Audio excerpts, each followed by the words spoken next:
Hello everybody, and today we're going to be checking out a scenario where Prime Caspia returns to modern day WICSO. If you guys do enjoy today's scenario, then please consider liking and subscribing. We are aiming for 500 subscribers by the end of this year. And yeah, let's get straight into today's scenario. So first, there are a couple things that I want to get out of the way. This is the AN, and the AN is not going to exist because Caspia would immediately have a coalition formed against them. But also, like, the military pacts that exist in the world and that are, like, federalized, those do not exist. And realism in the sense of WICSO is going to be thrown out the window so that Caspia can thrive. So first we have to get something out of the way. Which countries around them are the strongest? Well, if you look at this list, India, America, China, West Africa, all of these countries, India is the closest to them. And you see that India is the strongest country. So you see the Indians are going to be a major challenger to Caspia because Caspia at this moment, if I were to guess, probably like number 3 or 4. But I would say that India is most definitely stronger than them. But the Green Team has been known for very expansionist type governments in the past,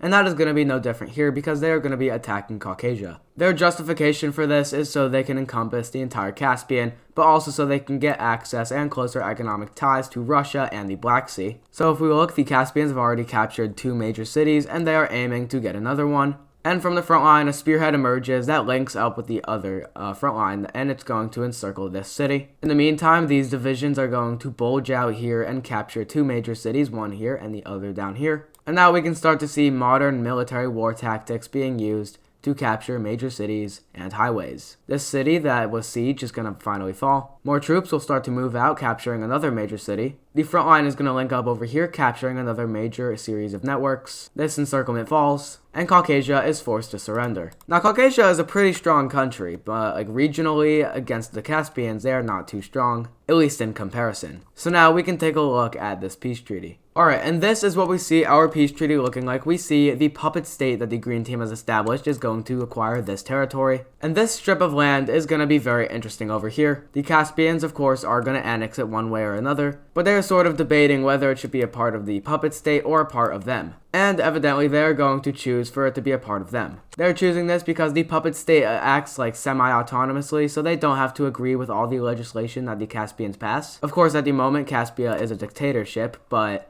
these guys still have some form of autonomy. And if they controlled this territory over here, they would be able to tax the main Green Team settlements and ships that are going to be crossing into the Mediterranean. So that's kind of why the Caspians kind of took all of this land, so they could just have direct access to it. But Caucasia is going to be left very scarred, but still there. And they're eventually just going to unite with the Mesopotamians. And Mesopotamia is also feeling very, I guess, kind of secluded because a lot of their east was taken, and along that with their influence as well. And now we have very big Caspia. But that is just the beginning of their plans because we're going to see them immediately go after another nation, and that is going to be the Pink Team. The Pink Team is a nation that has been tried and tested throughout the centuries in WICSO. I think it appeared in like the early episodes, like when Russia first came up. They are still here, but they are now going to face a sort of demise as the Green Team is going to reattempt to try and fully annex them. Mainly for the Green Team, this is a lot less of a war of strength than it is a war of attrition because the Green Team is not really trained to fight against guerrilla warfare, in which the Pink Team is very skilled at. So it says that all of these areas are occupied, but in reality there are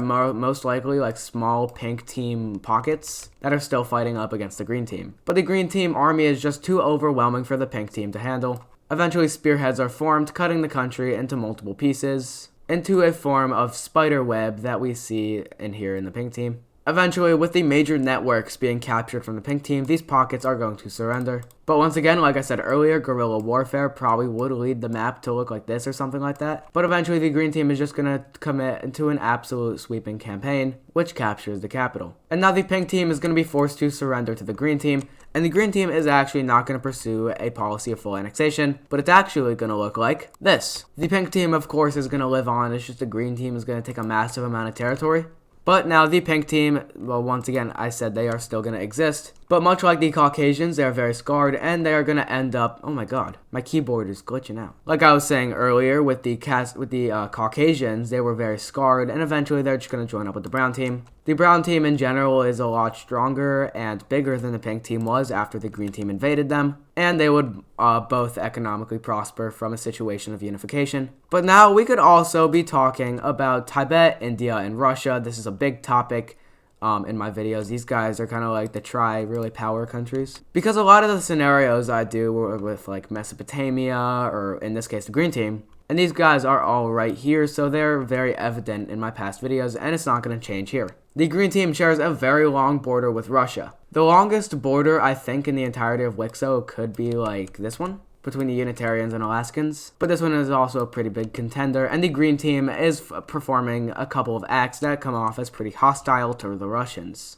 And at the end of the day, Caspia is a major threat to Russia's influence. They have been a very high-rising country over the past couple episodes, and the green team has come and they have disrupted all of that. So that's kind of why the tensions between the green team and Russia are pretty bad. But we're going to see something that is going to worsen relations now with India. We see a Caspian invasion of Persia. Green team paratroopers are going to start to land in some of the major cities, now messing up their communications with the capital, and some mixed messages are going to lead the Persian military to actually evacuate from a big portion of these areas. But the Persian leader has been talking with the Indian country, and they're like, okay, maybe we could stage a little bit of a kind of like act, and that could convince the Caspians to benefit us. And this act is going to include the Indian invasion of Persia. Now, India isn't actually going to like kill civilians or do anything like that. This is purely a stage to try and lure the green team into thinking that they could be closer with India while preserving a lot of Persia. Caspia, seeing a potential ally, is going to understand the stuff that the Indians are trying to get, of course being the same as the Caspians. But of course this plan is trying to actually do the opposite of that, and it is working perfectly. The Indians are going to capture a major city,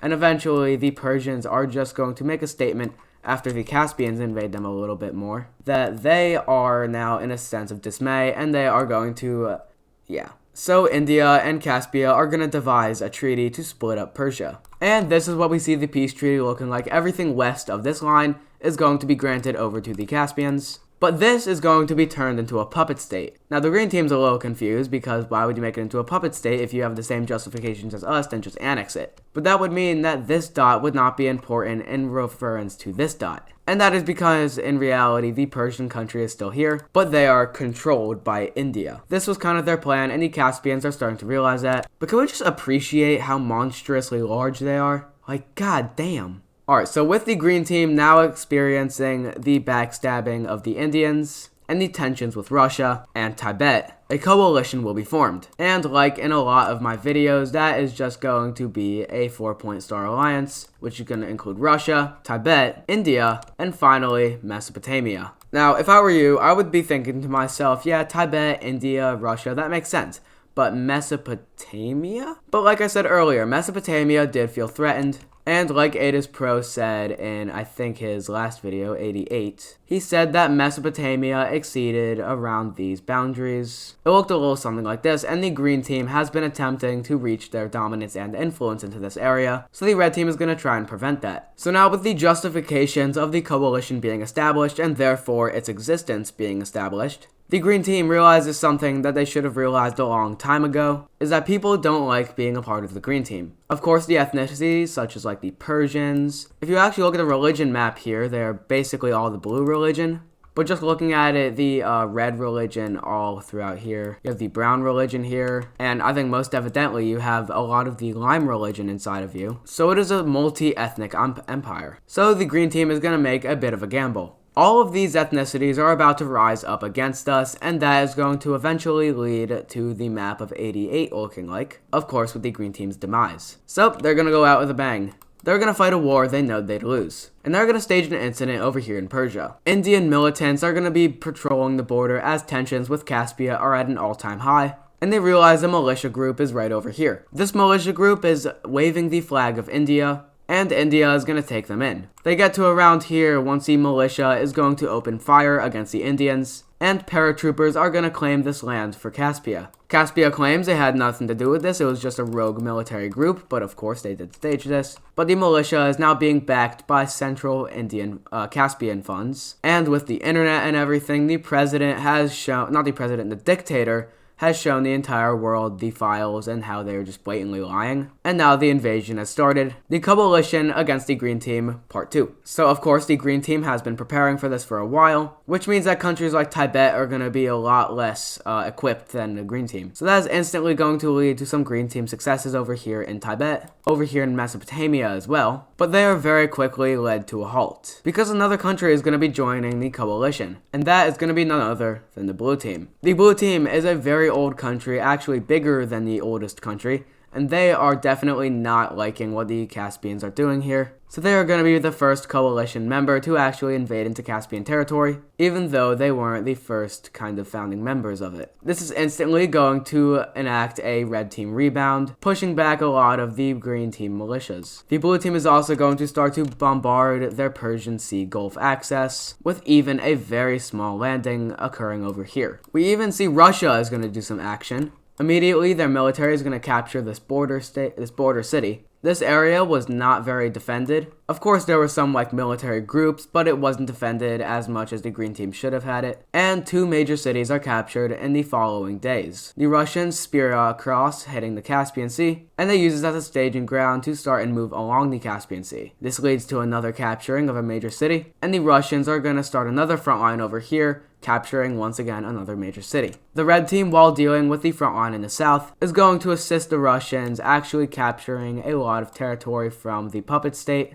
And eventually, the Caucasian areas of the puppet state are going to start to rebel. Eventually, all of these pockets are going to link up into creating a Solidaro front line, and Caspians having to deal with it. And this rebellion is going to be very popular, as the Caspians have been oppressed a lot during the time they have been occupied. This red team invasion was sort of just like a kickstart to get this going, and it is now going to be inherited by the Caucasians. The Caucasian forces will move down further, now getting to more core territory of the Caspian Empire, and the red team is going to start another front line here to try and get some breathing room for their capital. The front line down here is going to be completely pushed out, but that is for a good reason. The Green Team is going to attempt a counter-offensive over here in the North Caspian. It's going well, they're pushing the Russian troops back, but then a couple of smart military decisions are going to allow the Russians to move up and kind of circle around this major city, and evidently that allows them to capture this pocket of territory. And with all of the military assets pushing this way, the Russians sneak up behind them, and they are just going to go ahead and actually trap them, capturing another major city. The military general returns, and he comes back to the capital of Russia, and he is praised as a hero. His military genius has just allowed the greatest encirclement of the war to occur, with troops being pushed out immensely. And with this Russian victory,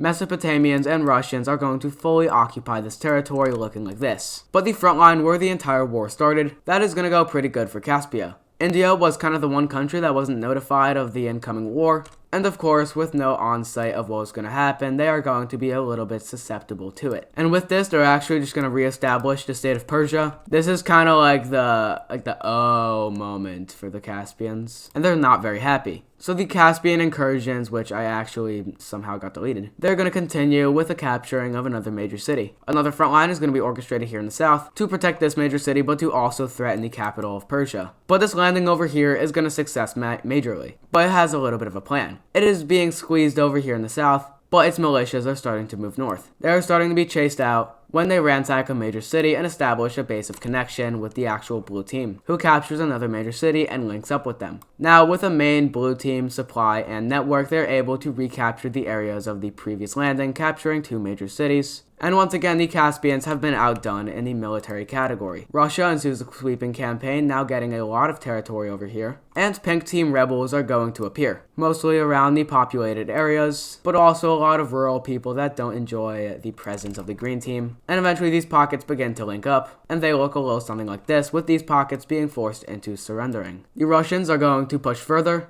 now assisting the pink team, who is going to capture a multitude of major cities, and now Caspia is cooked. To try and deal with the rebellion up north, they are going to pull out all of their forces from Persia, and Persia is now going to, with the help of military militias, are going to move into their previous territory. Basically, all of this has been abandoned by Caspia, and the previous territory of Persia is reinstated. The blue team is going to march further up north, now working with the red team, who is going to help the puppet state break free from their shackles. With the puppet state now working with the red team in defiance of the Caspians, it is going to look like this. But now we're getting into a little bit of a danger zone for the green team. Your prime enemy is now moving into your core territory, and your entire southwest is fallen. This small front line does not live for much longer, and the Tibetans are just going to go ahead and invade all of these areas, as now there is little to no resistance performed by the Caspians. They do capture a couple major cities, but the rural population is going to be added up in more of the actual major cities. And the pink team is now going to see greater successes up here, now linking up and working together with the Tibetans. And the Russians are just going to absolutely decimate the green team, now moving further into their territory. And a series of major victories are going to be orchestrated by the Persians, capturing the capital of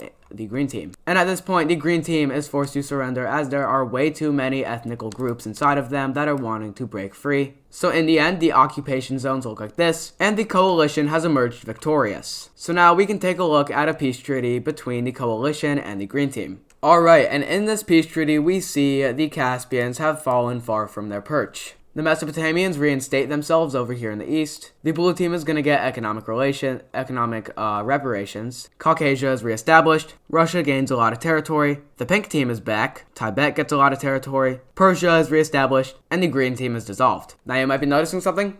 This is literally just a normal map. So it's kind of as if the Caspians never even returned. And also because I was a little bit too lazy to make a peace treaty. But that will do it for today's scenario. If you guys did enjoy, then please consider liking and subscribing. Once again, we are aiming for 500 subscribers by the end of the year. And if you are seeing this, then I am going to be live streaming in a couple of hours. I think at 1 p.m. I said. And this is the end of daily double upload week. If you guys did enjoy daily double upload week, then I will think about doing it again. Also, if you're wondering what the live stream is going to be about, it's just going to be me improving my civilization map. Because the actual map is looking really good, it's just the religion's a little bit outdated, and I also want to make provinces. So that's kind of why I'm doing the live stream. But it's also just cool to connect with you guys. And speaking of the live stream, go check it out in a couple of hours. See ya!